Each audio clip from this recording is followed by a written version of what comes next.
Good afternoon or morning to everyone across the country. We appreciate you being here with us this afternoon.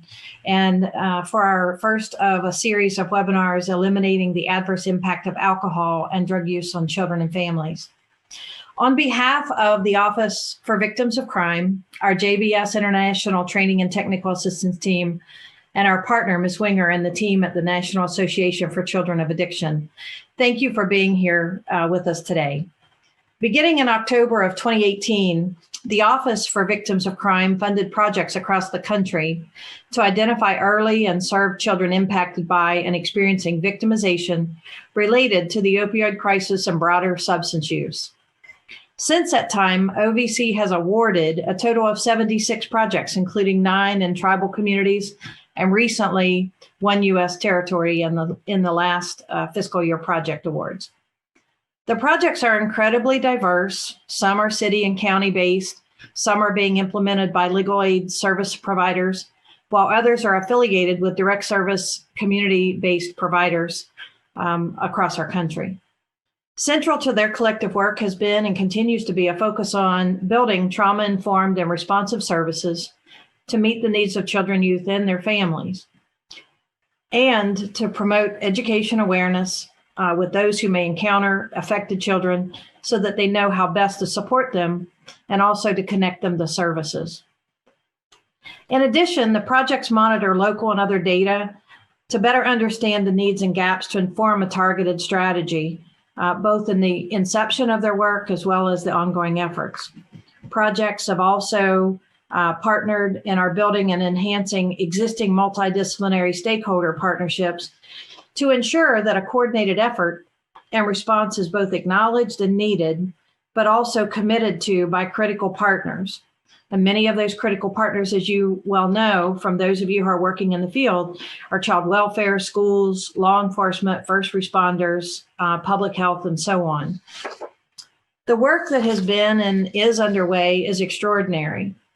And I'm fortunate, as well as our team, to have the good fortune to work with OVC and the grantees, lending us a firsthand view and understanding of the work being accomplished to positively impact the lives of children along with their families and ultimately their communities.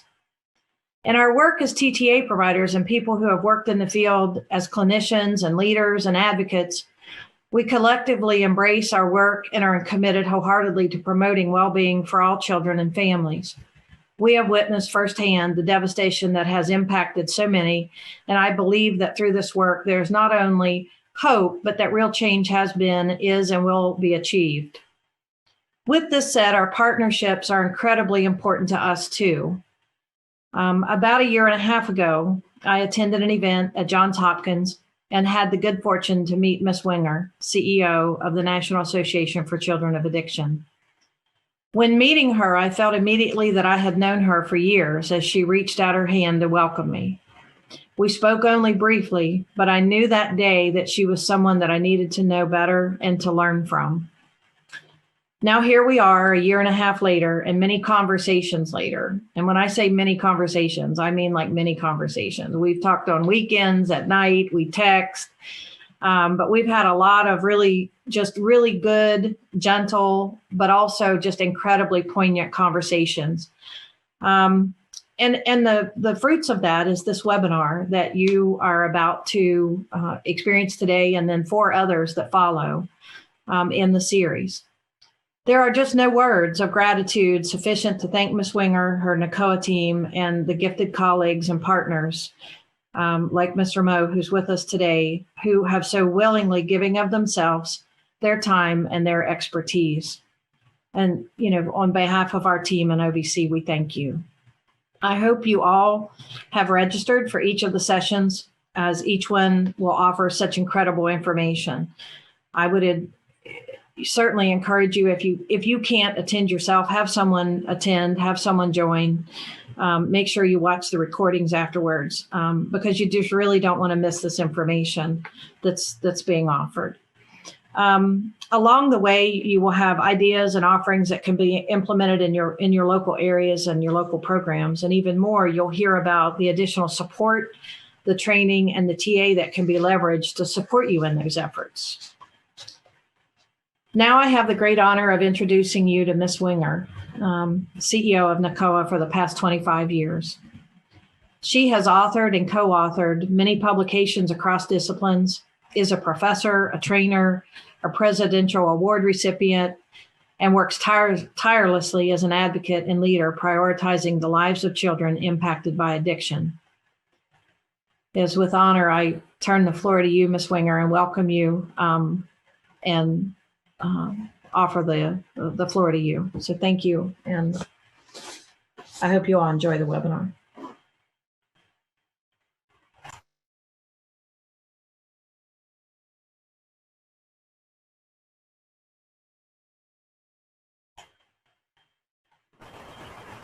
Talking to you on mute, sorry.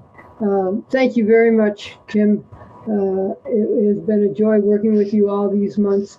And Jerry and I and the team that follows are really pleased and anxious to speak with the people that you've been working with in your grantee programs all these years.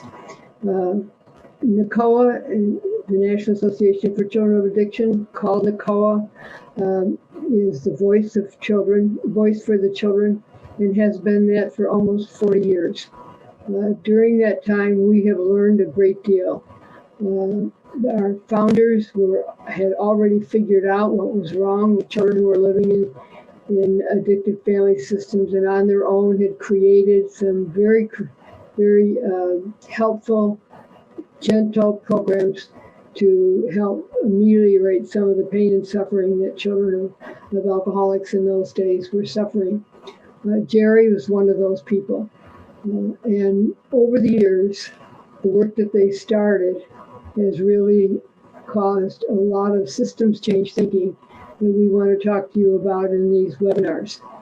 Eliminating the adverse impact of alcohol and drug use on children and families, the name of this series, is actually our mission, the NACOA mission. And it has been basically our mission for all these 40 years. So during today's presentation and on to the end, we will be touching on things that we have learned in the process of helping others to learn. Next slide, please. And now to introduce Jerry, who's already been partially introduced. Jerry Moe is probably one of the top, if not the top friend of the children of alcoholics all around this world. He is known all around the world. He has been gentle and committed. He has been gifted in the way he has learned to work with children. And we have all learned enormously from him. The work that he's done with small children has dramatically helped people who work with adult children of alcoholics and adult children of drug addicted people, because the PTSD and the life problems that they have received are actually started in their childhood. And Jerry's the one who nails the head every time on what we should be doing at what level for these children. Sometimes we think at NACOA that we're all a broken record. We are saying the same things after 40 years. But you know, addiction didn't change, and addiction's impact on families didn't change. The thing that we are trying to do here, and I'm going to turn it over to Jerry to start the process in a second, we are trying to get decision makers in this country, in every system that touches children, to understand that 1 in 4 children lives in a family with active addiction, and they are suffering, and they are not seen, nor are they served. And so with that, I'd like to introduce you or ask you to welcome Jerry Moe, the friend to all of us. Thank you, sis. Next slide. Hey, somebody in the chat box, let me know. How's the volume? Can you hear me really well right now? Is this good? All right, good deal. Well, hey, I'm delighted that you're here. Welcome to each and every one of you. Just a couple of sentences about me to give perspective in terms of the lessons that I've learned that I'd love to share with you very briefly today. So I'm a child family counselor, always in the treatment field, the alcohol and drug treatment field, over 4 decades. And today I'm here in my role as an advisory board member for the National Association for Children of Addiction. This is webinar number 1, so really a large overview. What have we learned about these boys and girls through the years? And then I'll transition and hand it back over to Seth so she can share with you some of the programs and the products that COA has developed through the years to help children and families in their own healing. And I'm excited and I'm grateful that I also get to tell you a little bit about some amazing boys and girls that I know. So, what do we know? Children from families hurt by addiction often first hurt, last helped, largely silent and invisible, living in families with chaos, inconsistency, and unpredictability. Chronic fear, lots of loss, infinite worry, and many, and I can't underscore this enough, many children believe that the family problems are their fault, and no one has ever explained it to them in a way that makes sense. Next slide, please.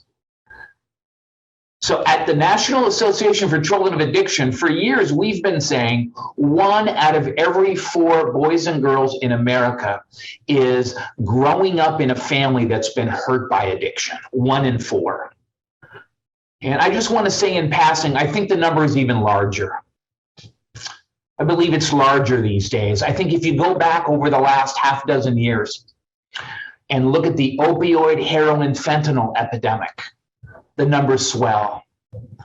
I'd even venture to say that over the last 15 months with the coronavirus pandemic and the isolation that's taken place for all family members, where mental health difficulties have been swirling, where people turn to alcohol and drugs to medicate some of those things, I think the numbers are even larger than 1 out of 4.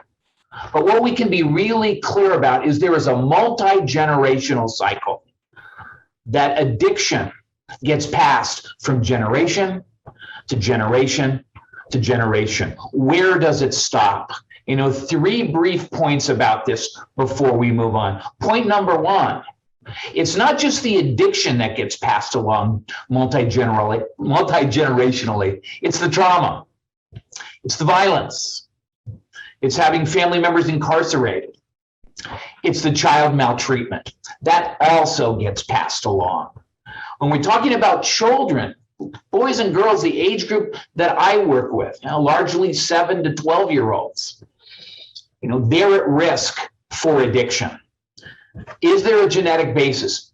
Absolutely there is. Really strong in the science. We know that addiction tends to run in families. Biological predisposition. It's in the jeans, the slacks, the shorts, the skirt, whatever it is you're wearing, it's somewhere in there. But I want to be clear about one thing. What boys and girls inherit is not addiction. What they inherit is the biological vulnerability to it. And it's not just genetics. Environment plays a huge part in this process. And let me tell you about a family of 3 kids to make this point, and we'll move along. So in a children's program, 12-year-old boy, 9-year-old girl, 7-year-old boy coming in the first morning. This is like the children's program kit, which you'll be introduced to, and celebrating families that works with the entire family system. Just similar, build a relationship with boys and girls. And it's not into that second session that we even begin to talk about the addiction that's going on in a family. And we're doing introductions. The 12-year-old says his name and how old he is, and he's here because mom promised him a video game if he attended. Okay, that's all right. Go around the group to the 9-year-old, little girl who's very quiet. You could barely hear her voice sitting on the edge of my chair. And she says her name and how old she is. And just says, sometimes there's awful fighting in my family with mom and dad, and I get scared. And she's sitting next to an incredible counselor named Carol and just grabs onto her. We go around the group, and Jeffrey, I called him Jeffy, he was 7. He was the last to share. If I've learned one thing, if you create safety, build relationship, often the youngest member of the family is closest to the truth. And he starts out and says, let me tell you what happens in my family. My daddy goes into the bathroom and he's in there for like an hour and he never flushes. And I smell smoke in the bathroom. I smell smoke. And I'm thinking, okay, dad is smoking drugs in the bathroom. And I don't know who told this to this little guy or if he made up the story himself, but he said, and then the door opens and an alien comes out in my dad's body. Jerry Moe, it's an alien. And he hits my mom. He hits her. And now I'm looking across at his brother who's got his hands in his face. And he says, my big brother sometimes tries to go get help, but dad grabs him before he can get to the door. And my sister goes in her closet and I hide under the bed. And I'm not coming out until the alien is gone. I won't come out. Oh, my goodness, just spilling out all over the place. And he looked at me, couldn't even remember my name, and just said, hey, mister, could you help me? Could you help my family? Biological predisposition, psychological hurt and pain, trauma. What a powerful combination. And without assistance, without help, without opportunities for healing, how many more generations does this take place? Last comment. You're going to be hearing during the second webinar all about celebrating families. A great child-centered family program. Help for the whole family. And it was my dear friend Sis Wenger, first person who said this. I call it a Velcro message. One of those messages you can't even knock out. It's just so powerful. And she said this, often the only difference between the children and the grown-ups in a family program is that the children today are getting help. Thank goodness, it is about time. But what she also said is the difference is the grown-ups are yesterday's children that nobody helped. Yesterday's children that no one helped. Yesterday's children. Next slide, please. Instead of me telling you all about these boys and girls, I'd like them to tell you a little bit because they're the experts in all of this. In artwork, you'll see it in the children's program kit that will be in webinar number 3. You'll hear about it next session with Celebrating Families. And the key to the artwork, though, is teaching boys and girls how to separate the person they love, whether it's mom, dad, brother, sister, grandma, grandpa, aunt, uncle, all of the above, how to separate them from the disease that consumes them. Because kids see this and separating those two. And what I've learned through the years is I put children in a dilemma when I ask them, tell me about your mom's use of prescription medication. Talk about dad's pain pills. Talk about your sister drinking alcohol, because in essence, I've created a dilemma where I'm asking them to betray and be disloyal to the very people that they love.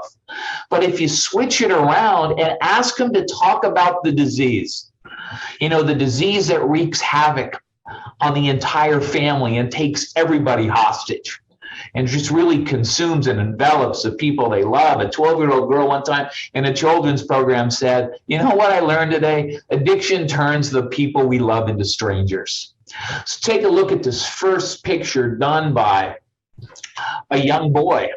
And there's his family and addiction and families being torn apart. And in this particular family, they were, and the boys and girls we work with are so incredibly diverse in all circumstances. But this particular family had a lot of money. And I'll tell you, my experience with money and addiction, it allows a disease to continue to grow and flourish. Because sometimes people can buy their way out of things. And even though their money and their high-powered attorneys, they were no longer able to take care of their kids. And Children's Protective Services came in one day and took them. How has addiction hurt our family? It's torn us apart. And look at the bottom. Everybody's crying. Everybody gets taken hostage. Next slide, please. Look at this picture done by a young girl. And I'll tell you, look how big the beer bottle is, and it's got arms and legs, and look how it's going downhill. And there's Dad, and it became very clear in the program that Dad had a problem with alcohol, alcohol use disorder. And I wasn't sure about Mom. And in this particular case, I asked, well, what about Mom? Is Mom running to the bottle too? And the little girl said, no way, Jerry. Mom is running as fast as she can. She's going to tackle Dad before he can get to the alcohol bottle. And look at the dynamics. And please look at those two kids. Look at that beautiful little girl and her big brother. Look at them. In the dance of development, when parental attention is focused elsewhere, often there's no partner for the dance. Kids dance alone. And as Sis said, and grow up and try to figure out what normal is. Next slide, please. Very simple picture done by a little girl. How has addiction hurt your family? And again, if kids want to share with the group, we let them. They don't have to. But when we do, then other boys and girls can make comments, and they can ask questions and relate and have feelings about. And this beautiful little one said, that's the part of my heart that belongs to my mom. And there's the part of my heart that belongs to my dad. And my heart hurts. I don't know what to do, but my heart hurts. Next slide, please. Here is a great example of the opioid, heroin, fentanyl epidemic as told by a 12-year-old boy. Start in the middle on the left-hand side as you're looking at your screen, the left-hand side. And here is a dad who got into a terrible car accident, had been in recovery 4 or 5 years. Terrible car accident. Look at the pain pills he's taking much more than he needs. Bottom there is Mom talking to Dad and being worried about how many pills he's taken, about how it's messing with his recovery. And there's Dad about to hit Mom. Look at the domestic violence that's there. And then all of a sudden go across to the bottom right-hand side. And there's Dad, and he can't get the opioids anymore, so he's turning to heroin. And sometimes on the street, fentanyl. And the police come, go up to the right-hand top, and there's Dad. That's jail. That's how he drew jail. Dad is in jail. And then Dad gets out. Never again, he promised. And this cycle just continuing again. As I was looking at this morning, I was introduced to an addiction psychiatrist. Sis will remember this name. His name was Dr. Joe Persh, all the way back to the 1980s. And Dr. Perch one day said in a lecture that I went to, you know what? We either repeat or we recover. There's no middle ground. We either continue, how many more generations, or healing begins to take place and things change. Last slide of artwork anyway. One more. Yeah. So how has addiction hurt our family? There's two girls, 11 and 7. And it's after school, and their moms had a problem with prescription drugs and with alcohol. And they knock on the door ever so lightly, and Mom's not responding. They don't know if she's okay. They don't know what's going on. The sheer terror that she described. And afterwards I said, well, gosh, what about Dad? Could you call Dad? If I call Dad at work, he's going to come home and yell at Mom, and then maybe they won't stay together, and I'm not sure what to do. I am just so very, very scared in all of this. Let the children tell the story. Next slide, please. What we know is this is a family disease. And you are in for an incredible treat in webinar number 5, Dr. Claudia Black, who to me is the pioneer in the treatment of children and adolescents and adults who come from families hurt by addiction. And in her groundbreaking book, just a new edition of it has come out. With more insights and lessons that Claudia has learned. Look at the bottom right-hand side. What do kids learn? Don't talk. Don't trust. And don't feel. Family laws of addiction that to this day still resonate. Don't talk, don't trust, don't feel. And the amazing thing for me is when I work with boys and girls, when I use a children's program kit, when kids go to Celebrating Families and all the other wonderful materials that Sis is going to share with us in just a few minutes, what am I asking boys and girls to do? Trust me. Talk to me. Tell me how you feel, whether you draw it, write it, say it, the exact opposite of what's allowed them to survive. And I am amazed at how quickly boys and girls do that.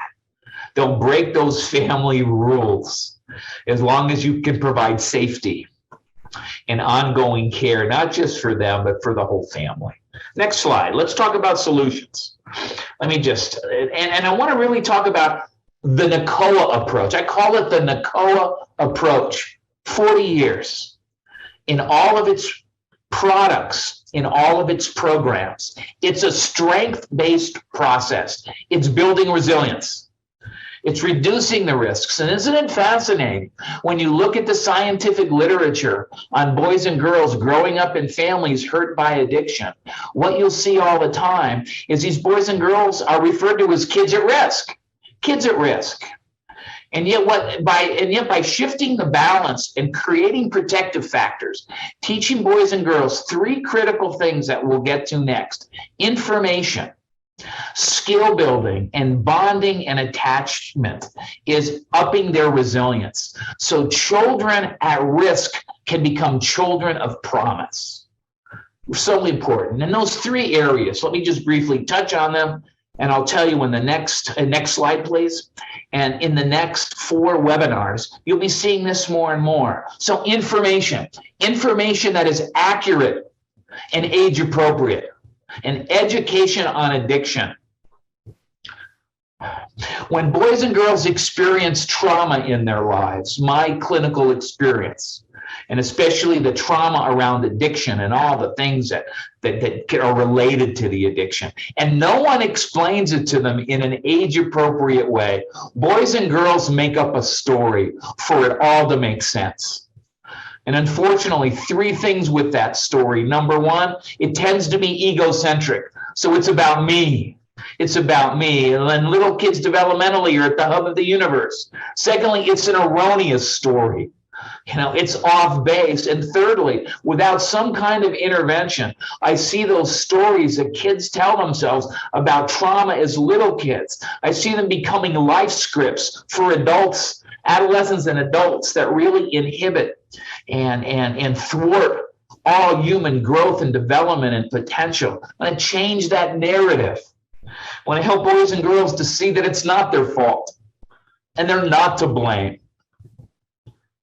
And that boys and girls don't make the people they love drink or use drugs. And unfortunately, they can't make them stop. It's those first 3 C's of our 7 C's. I didn't cause it. I can't control it. I can't cure it. When Sesame Street came to NCOA, Sesame Street came to NCOA for NCOA's help on its parental addiction initiative. The amount of time that Sis and I and a few others spent on working on a script and choosing each word very carefully, deliberately, methodically on how to explain this to boys and girls, to get them to see that it's not their fault. An example, and we'll move on. And I'm going to wrap up my part of this in just about the next 8 or 9 minutes. Now, everything that I've done children's program-wise in the last 15 months has been virtual. We've had to shift, and I've really been surprised, quite honestly. Can you teach an old dog new tricks? Yeah, but it's difficult. But I really see the place that virtual services has moving forward. There was a young girl. Her dad was in treatment. So one of the places we can bring these programs are to treatment centers, all levels of care. And the dad who was in treatment wasn't sure if this virtual program, using activities that you learn about from the children's program kit. And so the compromise was his daughter, who's 11, was going to participate the first day. 2 hours into a 3-hour presentation, reading a story, I was there. And the story was about a character learning for the first time that her parents' addiction was not her fault. Now, no one had ever told her it was. No one had ever even implied that. But the story that she made up, she made it about herself. And when we're reading and the character is letting this in, that it's not my fault, she went out of camera view. Now, fascinatingly enough, she didn't turn off the camera. Camera stayed on, just couldn't see her. And I noticed that she was unmuted, and I swear that I could hear some muffled crying in all of that. When we finished the story, we asked some questions, and I asked her if she'd come back on camera. And she sat up, 11 years old. Oh, just an incredible young lady. And she's wiping the tears from her cheeks. And she looks in the camera and said, "Do you mean to tell me that every time my dad relapses, that's not because of me? And are you saying that when my parents fight and say ugly things and say they're not going to stay together, I didn't do anything to make that happen? And when my dad breaks promises and I get disappointed, it wasn't something that I said or did?" Exactly. That's exactly what we said. Just that basic information. We finished up the virtual program. That was it. About 3 weeks later, the dad calls me. He just got back home on the East Coast, and he said, "You're not going to believe what happened." So when I got home last night, the person I had the most trepidation of seeing was my daughter. Because if I learned one thing in treatment, is how much my diseases hurt her. And then I'm reliving what happened when I was a little kid growing up with this disease. She says, "I went into the house. My daughter ran across the room and hugged me. She hugged me. She would not let go. And she said, 'Jerry, you need to understand, the last couple of years, she just distanced herself from me. That's her coping strategy.' And when she finally let go, she looked at me and said, 'Oh, I'm so proud of you, Dad. Thank you for going to get help. Now I understand. And maybe if we all work together, we can keep addiction out of our house.'" So children's programs just don't help children. That dad said for the first time he could let go of some of the guilt and the shame that he's been carrying around. Children's programs can positively impact everyone in the family. Next slide, please. Skill building.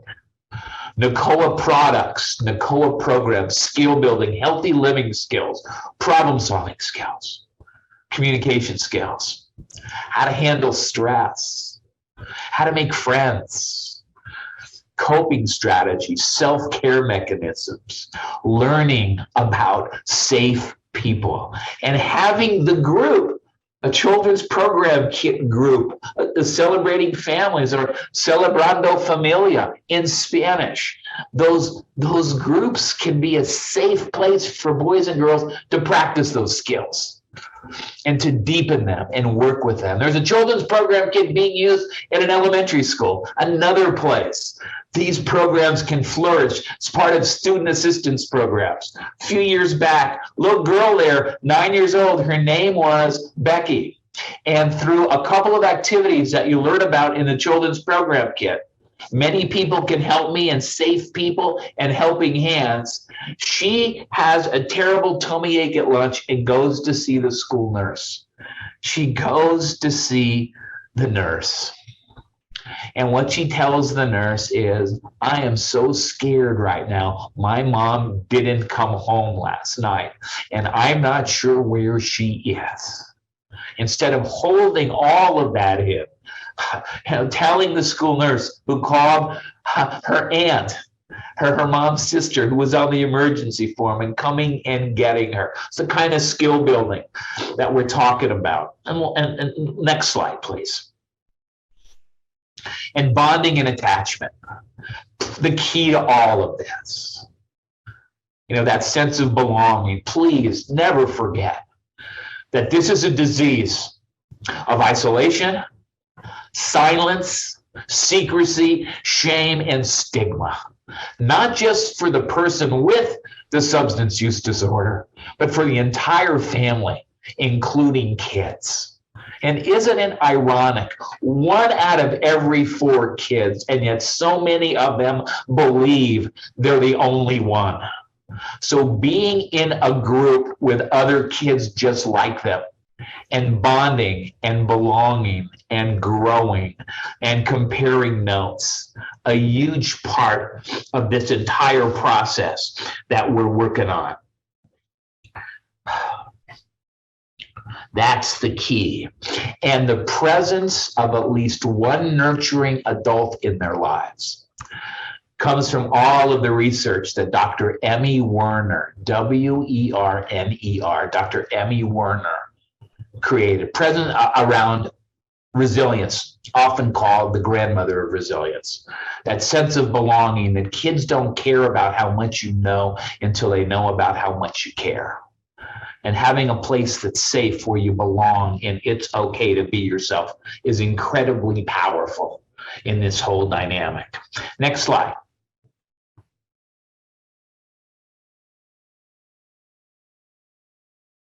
I would never just show you pictures of how kids get devastated by substance use disorder without showing you when people get better.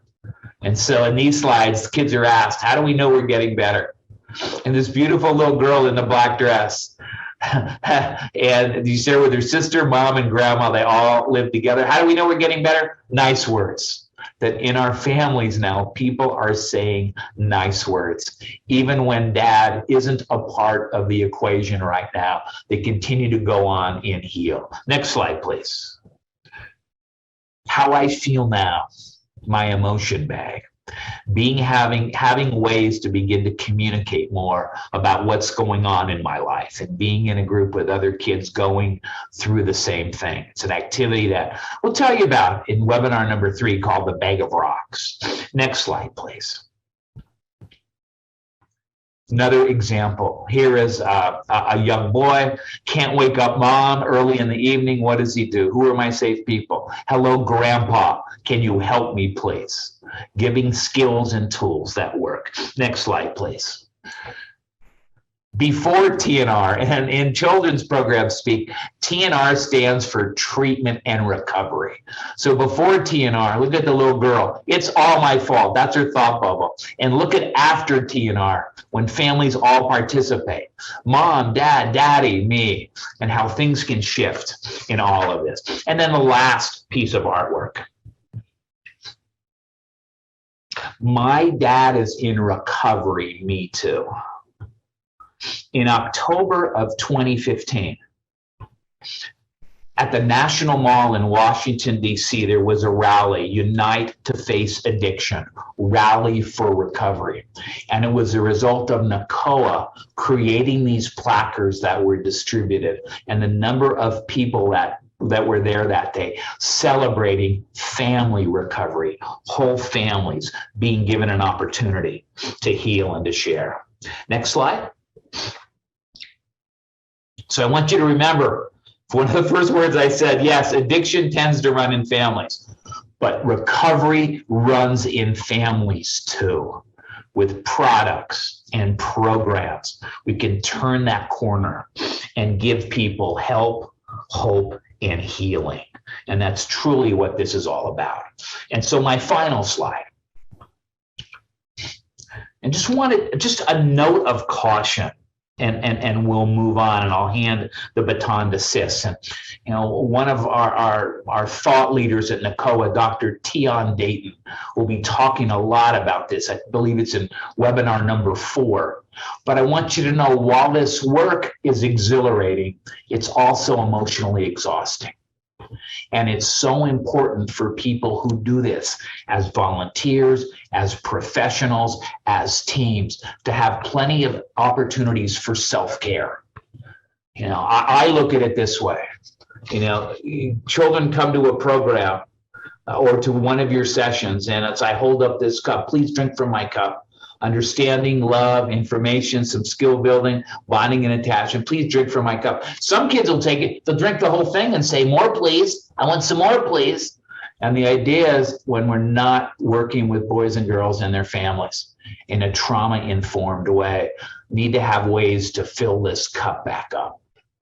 And whether it's through supervision and my own support system and self-care, ways for me to unplug and do this work, so that when I am doing it, I've got something to give that some boys and girls are so incredibly thirsty for. And I'm going to leave my remarks right there and turn them over to my dear friend and colleague, Sis. It's wonderful to get to do this with you today, the president and CEO of the National Association for Children of Addiction and our biggest advocate. Sis, all yours.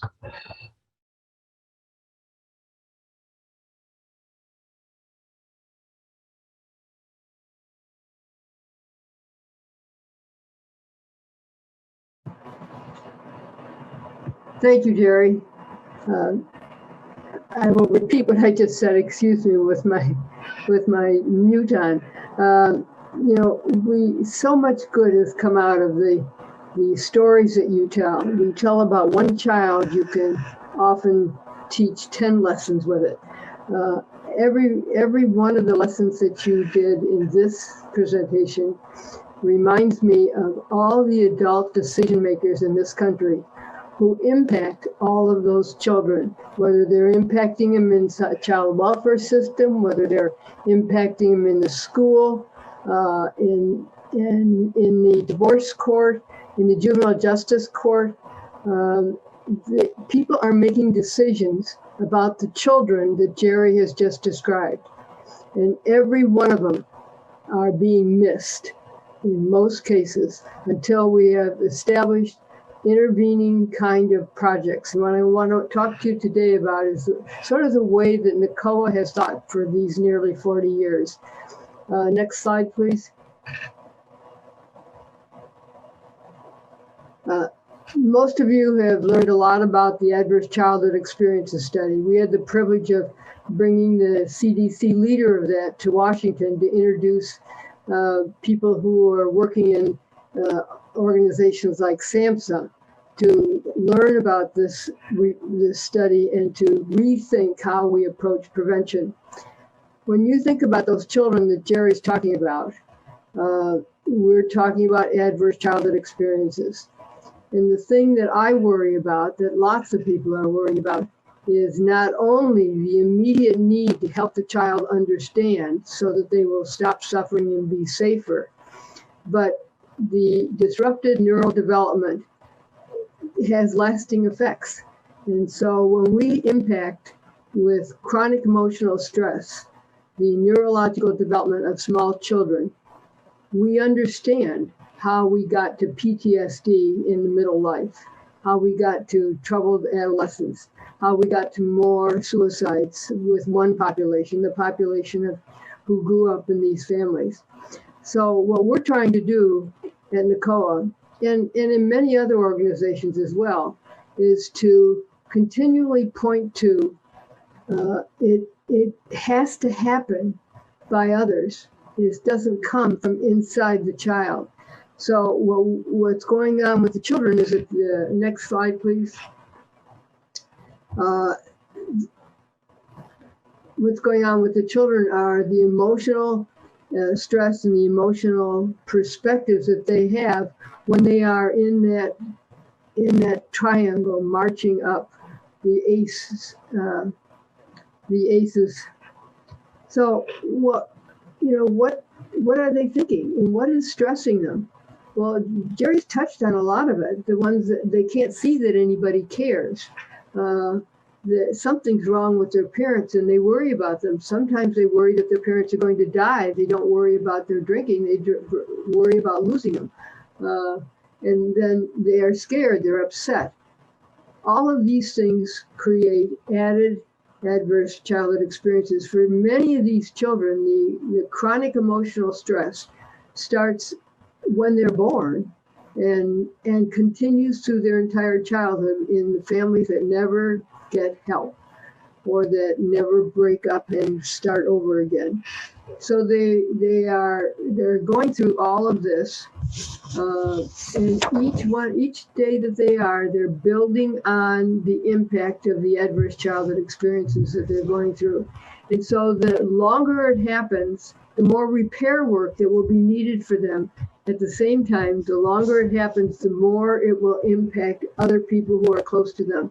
And that whole family cycle continues to grow. So we think at NCOA, we have thought for a number of years that we need to find a way to raise awareness. Next slide, please. To raise awareness among the people who make decisions about children. And let me start that part by introducing you to the Lending a Hand video from Sesame Street. This was one of the first ones that grew out of our project with them on parental addiction. So, can we play the video?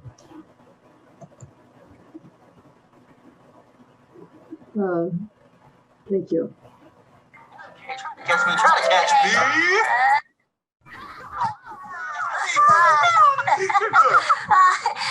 Thanks, Chris, for watching me and Elmo while my mom's at her meeting. Yeah. Oh, of course, it's no problem. I'm always happy to help her out. She's a good friend. What meeting did Carly's mommy have to go to? Well, buddy, Carly's mom has been having a hard time. So in order to help her get better, she goes to a meeting with her group. They all sit in a circle. Oh, Elmo likes singing circle time in school. Oh, does Carly's mommy sing songs in a circle? No, they talk about grown-up problems. She goes every day so that she stays healthy. You see, well, my mom needs help learning to take better care of herself, so she talks to people with the same problem. You see, buddy, everybody there is having the same kind of hard time. So they talk with each other about it. Oh, well, when Elmo talks about a problem that Elmo's having, it helps Elmo feel better. Well, me too. And so I go to a special kids-only meeting. Our parents all have the same problem. We sit in a circle, and at the end, we hold hands and we sing. Well, Elmo really likes holding hands with his friends. You know, holding the hand of a friend can really help you feel better. Yeah, sure can. Hand in hand. Come here, guys.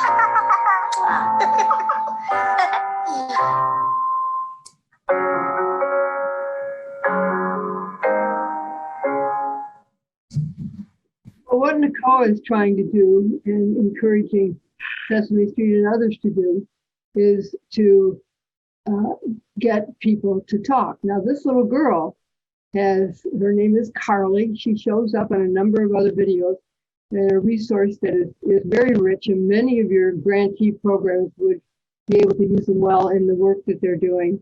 But the message here is that we have to talk and we have to raise awareness. Our philosophy is that we need to raise awareness about addiction, the true nature of addiction and what it does to the individual, to the children, and to families. And we can't teach enough of it. And even little children like Carly need the information, but they need it at a level that they can understand. They also need what Jerry's been talking about, the support groups that we will be talking about also again in the third session. Little Carly's going to group as part of her mother's treatment. But think about this for 1 minute.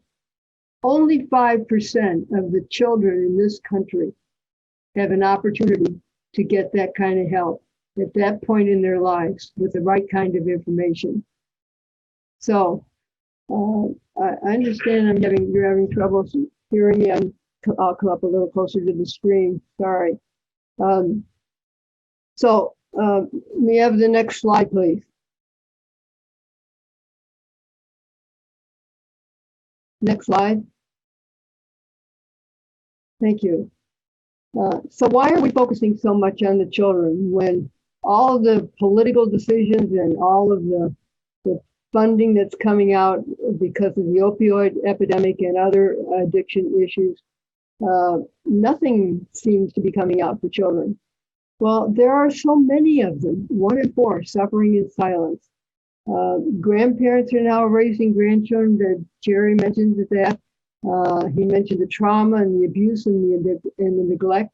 If we don't help decision makers understand that, not just report the numbers but understand what is happening individually to children in these families. They will never move on to be empathetic enough to step up. Jerry talked about what it's like to do this work. It's difficult sometimes, but it is also very rewarding. But it does develop empathy. And if we can develop enough empathy, we will begin to understand that it's time to take action. But there is no action, no concern when there is no empathy in a problem like this. So information, giving lectures on how the brain works, and information on what addiction is like clinically and scientifically is important. But if we are going to get people we're working with and programs like the grantees on this project are working with, they need to have a deep understanding of the nature and the destructive nature of parental addiction so that they can do the uncomfortable thing and break those rules that Jerry was talking about. Next slide, please. One of the things that Sesame Street Project has done is come up with big ideas to break out all the things that we've been talking about in interventions for children. So the big idea is that the children are the first hurt and the last help, and something needs to be done about that.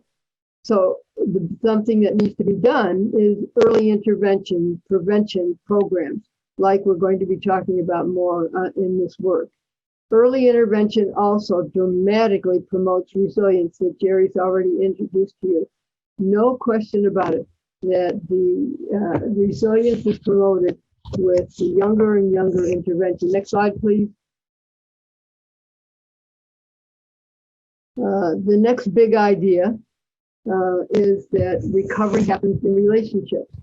If you think about all the support of 12-step programs, Alcoholics Anonymous, Narcotics Anonymous, Al-Anon, Alateen, the reason they work is because like persons are sharing with and working on problems with each other.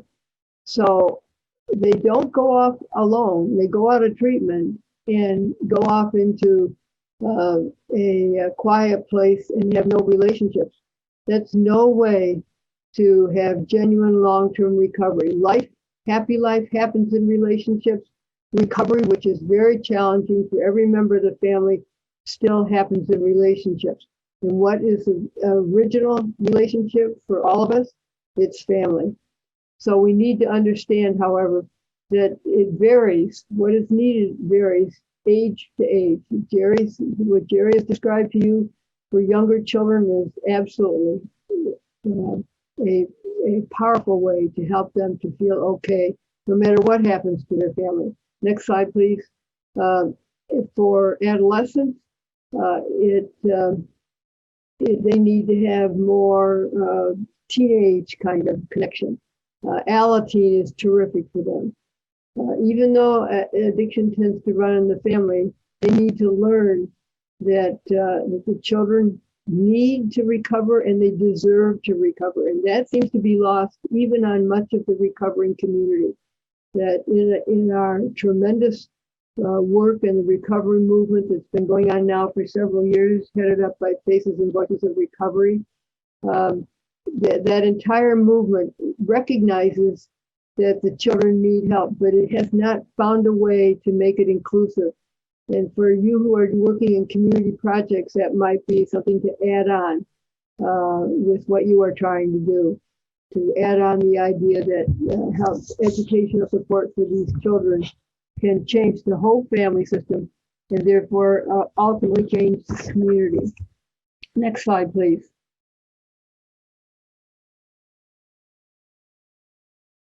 So understanding the consequences of the family is what we're saying means that we have to break down the don't talk, don't feel, don't trust rules that Claudia Black has taught us so well. Talking means not gossiping. It means naming what is happening. It means expressing concern. It means learning about the disease and making sure that whatever program you are doing in your community that would come under the category of prevention, drug abuse prevention, drug use prevention, addiction prevention, all, no matter what it is, to leave out the children is to be missing a piece of the required action. So please remember this. Doing nothing and saying nothing is never neutral.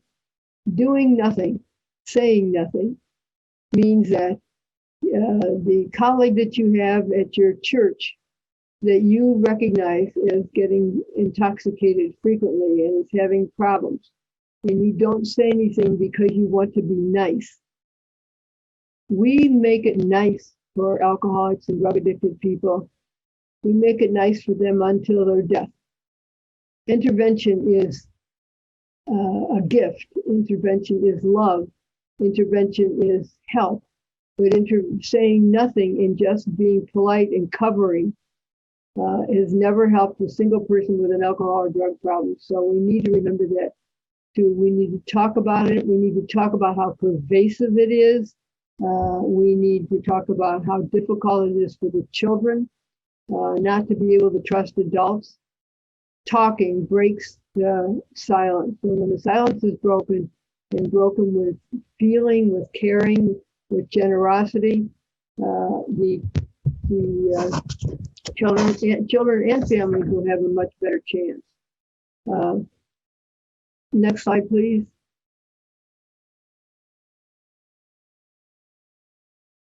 Jerry referenced the 7 C's, which he has a lot of credit to his name on it. When we have learned that no matter what we're doing, whether we're working with the faith community or with social work community or with teachers, that if we keep reminding everybody that their role is to break those rules and to remember the 7 C's, and if children can get those concepts ingrained into their psyche, they will have a much better chance of being able to discern what is right, what is not, what is safe, what is not, who will help them and who will not. And so they're handy little, it's a handy poster, and they are handy rules. And if we say, does it do this? Does the action we're taking break at least one of those rules? Just one. But if it's not breaking a rule, we want to reevaluate what we're planning to do. But the focus is on the children. Jerry talked about their being egocentric. Of course they are when they're young. And so they start feeling a lot better when they are empowered. And the 7 C's help that to happen, that they can be empowered. Next slide, please. And Sesame Street actually took that to heart, and they made a little drawing and coloring post for the children to play when they're learning the 7 C's. So that's an activity that can be done in an elementary school to learn about it, learn about addiction, learn about the 7 C's, empower the children with the 7 C's, and that can be one of their activities. So next slide, please. The big idea, again, toxic family characteristics really influence the family and influence people with addiction. Most of us have grown up with an attitude in society when we are recognizing that someone has a drinking or a drug problem, some kind of a drug disorder, that we tend to believe that they lie in order to continue to use. And so for as long as I've been in this field, people have talked about denial and talked about it in a negative way, judgmentally. But if you stop to think where denial comes from, and you look at the brain research that is out today, it's become very clear that addiction is a brain-based disease. It puts the brain in hock. It takes healthy decision-making away from the person. and it causes them to be sincerely deluded. That's in a way a chemical reaction, but a biological reaction. But the brain is the brain of a person who is suffering from sincere delusion, and so they are not lying; they are deluded. When they denial, they believe that you're wrong, and that they have it right. And so, as a result, in order to survive, they minimize things. They project everything out. The children that Jerry talked about, you can see the results of the projection that happens from addicted people and from sometimes the spouse, where the children get blamed for what's going on. And then at the end of the day, when we love our friends and our cousins and our neighbors who seem to be in trouble, and we try to help and they rationalize it, we shut up. But we can't shut up. We need to continue to teach about, to talk caringly about the pervasiveness of addiction in our communities, in our churches, in our schools, actually in our country. In the last few days, I've been in grocery stores several times because I'm getting ready for a family reunion. And I have been stunned at the percentage of shelving that has been taken from food to booze. Another wonderful outgrowth of the pandemic.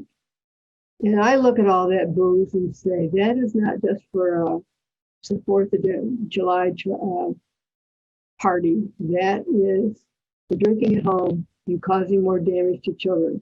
When the pandemic hit, Jerry and I got on the phone and said, we need to try and do something to tell people how bad this is for these children. And what we really were trying to do is to get any caring adult to pay attention and to reach out to children that they might know who are suffering from a parental addiction. And in the process of doing that, they could help to minimize the impact, because children already were struggling when they go home before the pandemic. Children with addicted parents had addicted parents, and they had all the negativism and danger that comes from that we've already been talking about. But they at least 5 days a week got to school where they're intuitively, they know at least one person, and often many persons, who were trustworthy, who were predictable, who provided safety for children, who cared. And so there was a reprieve every day when they went to school. We used to hear stories at NCOA after the winter holidays, after New Year's, kids went back to school, and people were telling stories about how wonderful the holidays were. And how did these children feel? They were just glad it was over, because once again, the promises had been made and they were not kept. It was not a happy holidays. Next one, please. So we can all do these little things, and we should teach the people in our programs to do these little things, to bring it up in casual conversation, to talk about the 1 and 4, to talk to the coaches in the youth programs if you have children in school, to take a look at some of the pamphlets that we could share with you and others can, and put them in the pamphlet rack, put the posters up with the small sayings like ONDCP did with Nicole one year. They did a major campaign of awareness on children of alcoholics. And that was during the week of COA week in February.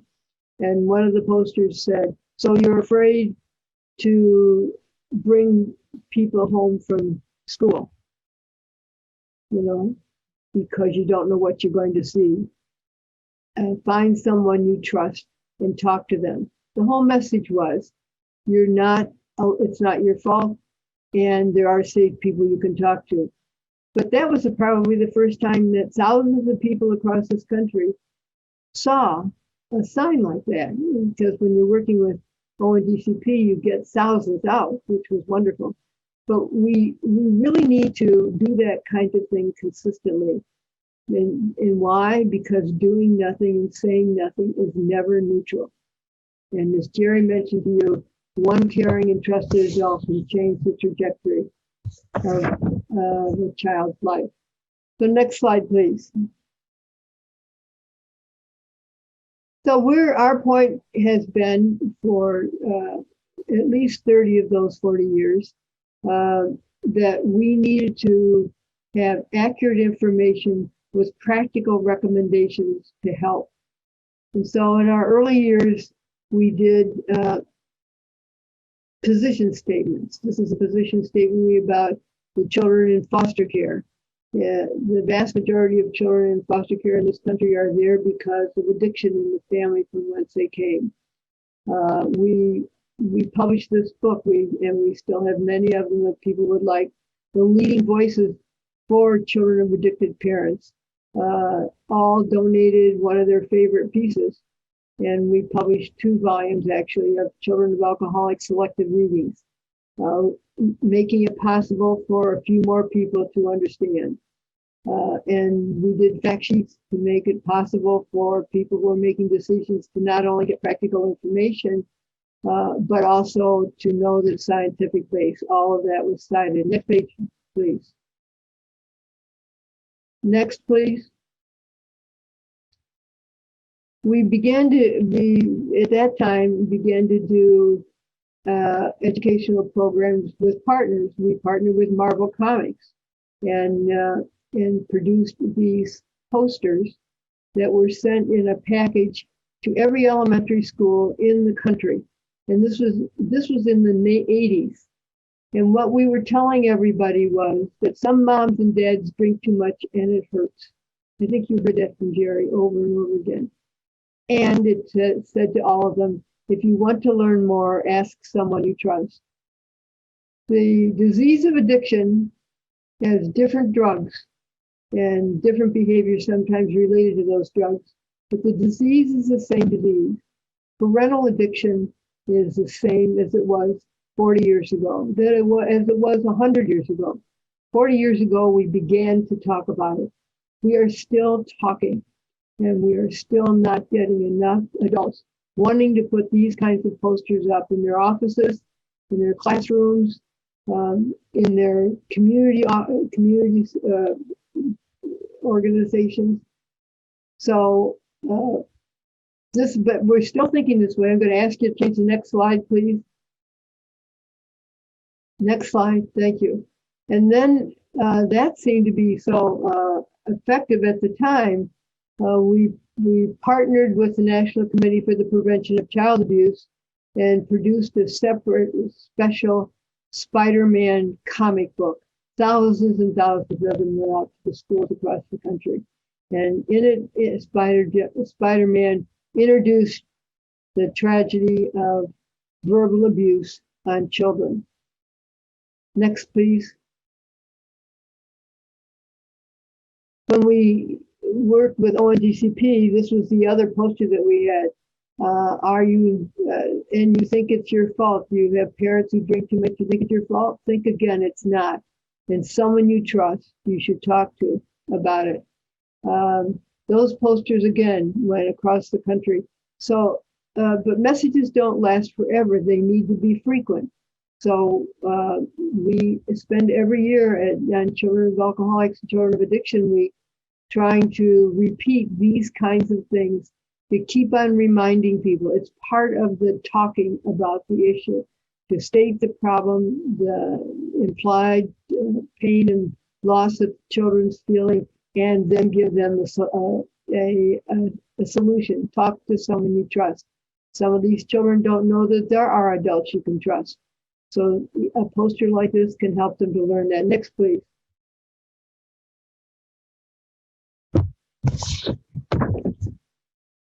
This is a pamphlet that went with that group. This is the inside of the pamphlet. And what we want to say to you about this is if every child of a parent with addiction learns and understands what this one sheet is saying and follows it and remembers that they need to talk about it, they probably will turn out pretty well, and they might not be likely to drink or use drugs because they can remember that it's not their fault, it's a disease, they didn't cause it, and that they deserve help for themselves. So the 7 C's we try to carry through every communication for young people, feeling that that's something that they can remember. Next slide, please. And finally, on the topic of products, the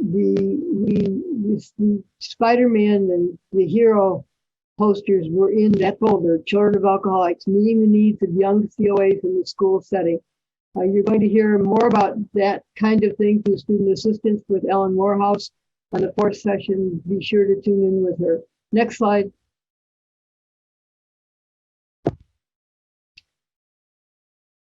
Then we moved into, Nicole moved from those kinds of campaigns, awareness campaigns, into developing products that serve the children. And you're going to hear all about celebrating families next week. So I'm going to just remind you, we moved into, in the last 15 years or so, we started moving into developing products that, and then training people to use them so that they could have the responsibility to sustain programs that will help children and cause much more resilience than pain. Next slide, please. And next week, Jerry and I will be with you on the Children's Program Kit. This is the one that he referenced several times a little bit ago. So let's move on to the next one.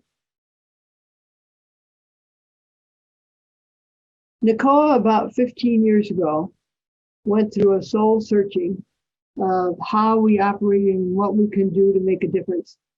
And we concluded that we needed to establish initiatives that picked certain systems that made a difference in the lives of children over and over and over again. And in that retreat, the board decided that we needed to educate primary care providers, especially pediatricians, social workers, educators, and faith communities. That each of those categories have enormous power if they know what it's like for these children and they know what they can do about it without totally disrupting what they do anyway. And so we began to look at those systems, and the board decided that the first one would be the primary care providers. And out of that grew a fascinating project where the heads of all the family and pediatric medical groups in the country were invited to come to Hopkins for a day. And on that day, we explained to them what it was like for these children and asked them to tell us how we could help them to provide education to help these physicians be able to find and act on the problems with these children. And those doctors that came together concluded that they needed to establish, and they asked us to facilitate it. They needed to establish core competencies as a guide for their education programs and for their practice programs to address the needs of children of substance abusing parents. Next slide, please. These are some of the outcomes of that. One was a full supplement of Pediatrics, the academic magazine for pediatricians, a manual on how to operate in your office, and this is one of NIAAA's publications about the science around children of alcoholics. Next slide, please. We also, on the social work initiative, we brought together the heads of many of the top social work medical or graduate schools and practicing social workers to determine what should be the core competence for them. An extensive report from their office, and it's available for any of you on our website, or you could email NCOA for that. Next slide, please. You're going to hear a lot about student assistance. This is part of our education initiative. SAMHSA came to us and asked us if we would write a handbook on student assistance because we've done so much work in that area. And that is also available on our website. Next slide, please. This little lady, some of the most empowering words are, "Gee, I'm not the only one." I have heard that from so many young people that have gone to Alateen or gone into a student assistance support group for the first time, amazed at the children that they thought were so cool, who had worse problems than they did. And that takes me back to, please remember that recovery happens in relationships. And that's true for the very young children like Carly the puppet and like this young lady. Next slide, please. This is from a partnership that we had with the Addiction Policy Forum, a whole toolkit for educators. And next slide, please. And I'm going to be covering this on the fourth day is an introduction to our faith community. It's been the longest running initiative. At the top here is a manual of a course that can be done in a faith community. It can be done in a community. It can be done with any group of adults and young adults. The handbook in front here, Spiritual Caregiving, is for the professor who uses the course, and there's credit for it. Next slide, please.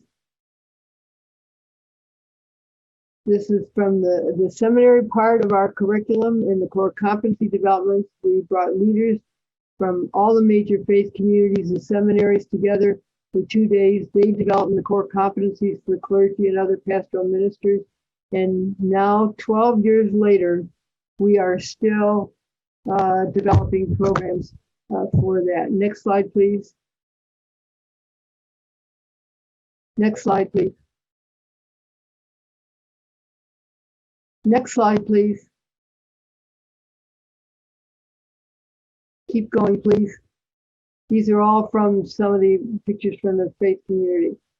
And finally, back to why we are focusing on COAs.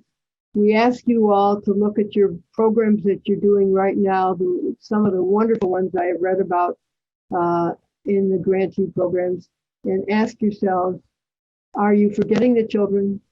Are you setting up something that can go on when you're gone, that gives them tools and training that they can do themselves to help them not only to gain the understanding necessary for empathy, but to pass that ability to understand and to care onto your colleagues? And with that, next slide, please. And I think we can skip this because it's running late, but I will tell you this is about Elmo's father telling him about addiction. Thank you very much.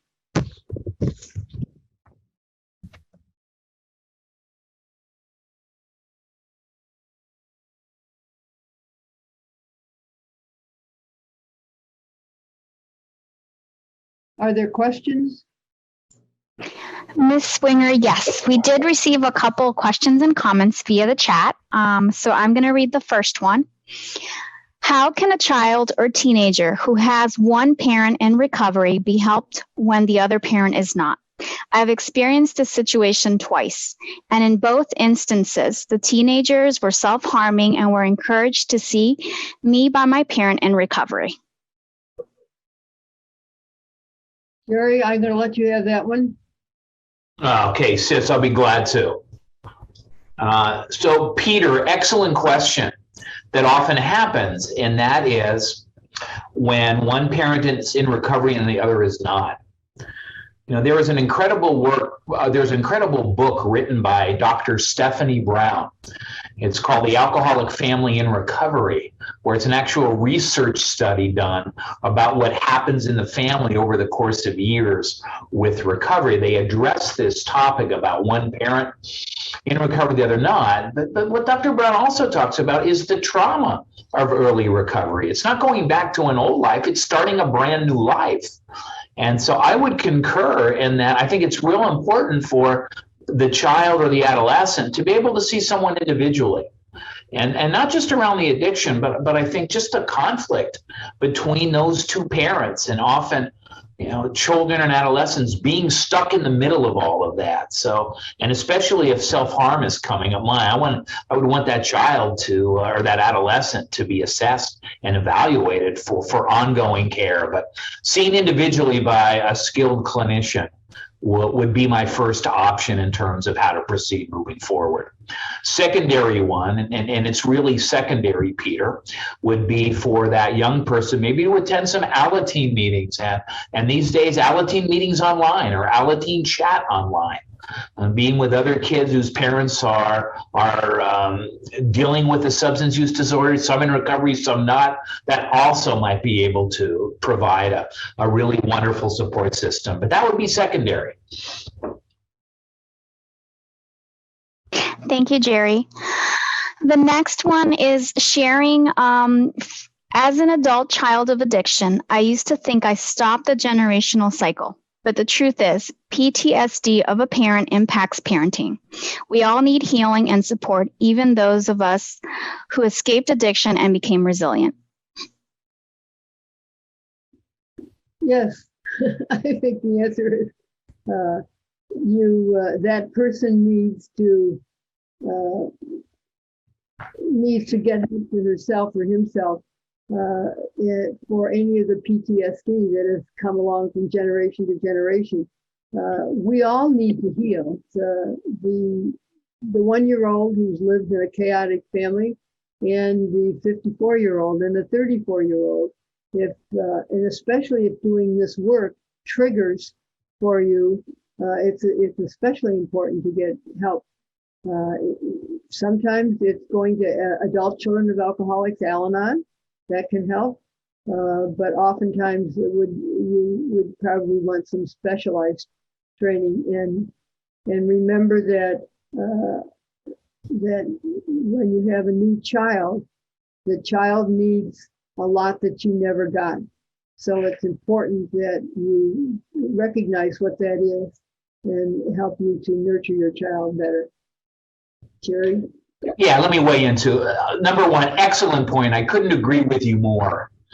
But I'd also want to point out that my mentor, someone who has taught and trained and shaped me through the years, has often told me her belief is that it takes a couple of generations for healing completely to begin to take place. And that is if people are working on it. So, congratulations for where you've come in terms of the healing. That is huge. And being able to look at it in terms of, what are some other ways that I can heal? And it's a kind of thing that sometimes an issue or two will come up for someone, or they'll be reminded or something, or they'll see a pattern. And so work on it for your own health and well-being. And yet what a great example that is to kids and to grandkids who are growing up in this. So and it can be a lifelong journey, and certainly not a sentence, but a journey of continuing to grow, continuing to heal. And for me, I always try to do that professionally, growing and healing, but I also try to do that personally. So working on both of those angles, right on. But I really hope that you stop and look at all and celebrate. Talk about that 7 C's. Celebrate me, to celebrate where you've come in this process, and a realization and a realistic plan in terms of moving forward. Awesome. Thank you. The next question we received is, can someone discuss a little more about methods to address the trauma at the individual and community level? Jerry, can I pass that on to you? I'm not sure I understood the question. I think, gosh, Toby, we're almost out of time, and it's a fascinating question. What I would suggest, if you can, to attend the next webinar. The next webinar is going to be on celebrating families. And you're going to be hearing from clinicians and professionals from the courts, from social welfare, from the treatment field, from mental health. And what they're doing, from my humble perspective with Celebrating Families, is really beginning to change some of the dynamics in terms of communities healing from trauma. And we'll make sure that we can also address some of those individual issues. I'm just sorry that we ran out of time this session, but I will write that down and make sure that you get followed up and get some more answers for that, Toby. Great to hear from you. Thank you. And Jerry and Sis, we do have more questions that have come in through the chat, but what we're going to do is we're capturing all the questions that are and comments that are coming in to develop a FAQ that we can share as a resource following the webinars as well, and also to provide you for future content on the other series. I'm going to read the next one. The next question was, I am wondering if you have any recommendations for specific strategies and goals in supporting infants and toddlers with in utero drug exposure and or parents struggling with addiction. Well, that's a double question. Parents struggling with addiction, it would be whatever we would do for any other family where the parents are struggling with addiction. But you're talking about the children who have been damaged by drug use before birth. We don't know all the outcomes. There have been a lot of assumptions that are very negative about those children, but we don't really know the full damage or the least amount of damage that's going to happen for these babies. We are learning. We are learning how to take care of them, as with any child who is born with drugs in them. But I think we have to leave that up to the professionals. Maybe, Jerry, maybe you work with anybody that does that work? No, I'll have to do some research. All I know is that the presence of caring, nurturing adults and it is so vital there. And again, these are wonderful questions, and it's just a time crunch right now to be able to get in depth. We just can't do that now, but like Rox and Beth said, that we'll be able to come back and we'll get to see all these questions and incorporate them into the webinars that are coming up, the next 4 webinars. Thank you, Jerry and Sis. And we will develop an FAQ with all these wonderful questions that came in. And I know we're at time, so we're just going to move on to a couple reminders. As shared, a post-webinar survey is going to be distributed via SurveyMonkey, and we do ask if you could please share, feedback based on today's webinar and for future development efforts on future topics. Also, today's webinar is being recorded along with the presentation slides will be distributed via the ovc-tta@jbsinternational.com inbox. Also, if interested in receiving NBCC and NADAC continuing education credits, please email us at that email, ovc-tta@jbsinternational.com. And the next upcoming webinar, as shared, session 2 with NCOA, is the Facilitating Recovery for Parents and Children Impacted by Addictions Using a Whole Family Recovery Strategies, next Wednesday from 1 to 2:30 p.m. Eastern Time. A reminder will be sent via the inbox for registration if you have not signed up yet. And then later in July, we have the Generations United final webinar session, American Indian and Alaskan Native Grand Families, that's scheduled on July 7th. Forthcoming will be registration information for that one. Thank you so much to everyone who joins today's great webinar. Stay tuned. We'll be sharing resources.